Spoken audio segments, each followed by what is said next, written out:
Hello everyone, आज का late code का क्वेश्चन है smallest digital digit product one. ठीक है, इस क्वेश्चन नंबर इज 3345 एंड ये इजी कैटेगरी में मार्क क्वेश्चन है। देखते हैं क्वेश्चन क्या कर रहा है। इसमें हमें दो इंटीजर दिए हैं एन एंड टी। रिटर्न क्या करना है, हमें रिटर्न करना है smallest number that is greater than और इक्वल टू एन।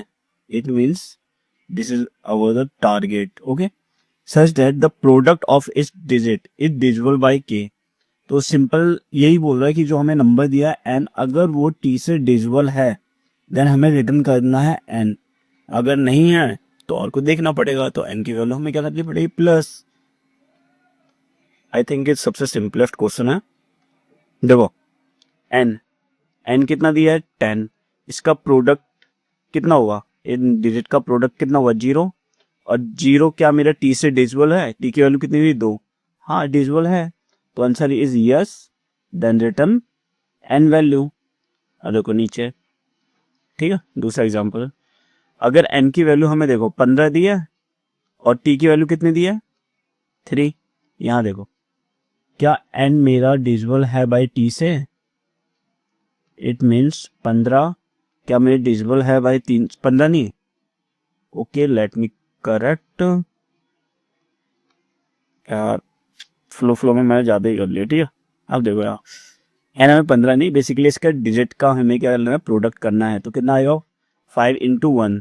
इनका मल्टीप्लाई करोगे कितना आएगा, 5 इंटू 1 तो 5 आ जाएगा। क्या वो मेरा 3 से डिविजिबल है? इट मीन्स क्या 5 मेरा 3 से डिविजिबल है? नहीं है ना, ये वाला कंडीशन है ना। तो हम एन की वैल्यू एक प्लस कर देंगे, फिर आगे देखेंगे। तो देखो, एन की वैल्यू 15 थी, अब एन की वैल्यू हमारी 16 हो गई और टी की वैल्यू अभी स्टिल वो 3 ही है। इनका प्रोडक्ट का हमने सम करा, प्रोडक्ट करा, नंबर जिसका प्रोडक्ट करा कितना हो गया, 6 इंटू 1, 6। जब मैं 3 से डिवाइड करूंगा, क्या वो डिविजिबल है मेरा 3 से? अगर है तो इसी को रिटर्न कर दो, अगर नहीं है देन फर्दर जाओ, फिर एन की वैल्यू इंक्रीज कर दो। देखो, अब ना मुझे जो क्वेश्चन में सबसे बढ़िया और जो ऐसे क्वेश्चन को सिंपल बना रहा है वो ये देखो, एन की वैल्यू जो हमारी जा रही है 1 to 100 और टी की वैल्यू जा रही है 1 to 10। अच्छा, वो एन की वैल्यू तो ऑलरेडी हमें गिवन है, ये क्वेश्चन में तो गिवन ही रहेगा ना। और हमें पता है इसकी लास्ट वैल्यू कितनी जाएगी, 100 तक जाएगी। तो हम ऐसा ना करें, एक लूप कैलकुलेट कर लेंगे जो कि हम एन टू 100 तक जाएगा। ठीक है, देखो एक बार इसे खुद ट्राई करो। मैंने ऑलमोस्ट जितना हिंट हो सकता था दे दिया क्वेश्चन में, नहीं हो पा रहा तो फिर देख लो फर्दर और क्या ही कर सकते हैं। देखो, अप्रोच की हम बात करें, पहले हम कैलकुलेट करेंगे क्या, प्रोडक्ट ऑफ डिजिट। ठीक है, जब हमें प्रोडक्ट ऑफ डिजिट मिल जाएगा, फिर हम एक लूप चलाएंगे बेसिकली, कहाँ से, एन टू 100 तक। फिर हम इसी में हम इसे प्रोडक्ट ऑफ डिजिट को कॉल करेंगे, प्रोडक्ट ऑफ डिजिट। ठीक है, जो कि एन वैल्यू एल आई ले लो, जो कि यहाँ पे आई से इटरेट करेगी ना यहाँ पे। ठीक है, ये हो जाएगा हमारा फंक्शन ऊपर वाला। देखो, पहले हमने क्या करा, एक फंक्शन कैलकुलेट कर लिया जो कि प्रोडक्ट ऑफ डिजिट कैलकुलेट करके देगा मुझे जब भी मैं उसे कॉल करूंगा। तो अब एक लूप चलाऊंगा एन टू 100। 100 क्यों करा, क्योंकि ऑलरेडी क्वेश्चन में कांस्टेंट मेंशन है कि लास्ट एन की वैल्यू 100 होगी और एन हमें ऑलरेडी गिवन रहेगा, तो हमने प्रोडक्ट ऑफ डिजिट करा।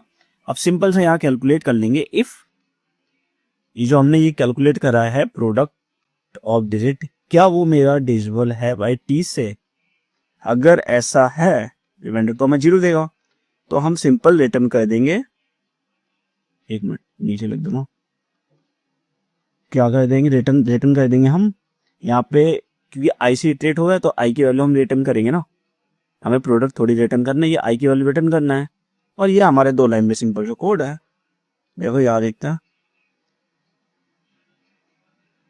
देखो ये हमारे एक ये रहा नीचे, सॉरी यार हाँ ये रहा, ये हमारा एक फंक्शन है जो कि प्रोडक्ट ऑफ डिजिट कैलकुलेट करके दे रहा है। हमने लूप की वैल्यू चलाई 1 to 101 को, ये पाइथन में कर रहे हैं तो लास्ट तक चलेगा, तो 100 तक चलेगा। ठीक है, हमने हर एक वैल्यू के लिए हमने यहाँ पे कैलकुलेट क्या करा, प्रोडक्ट ऑफ डिजिट कैलकुलेट करा।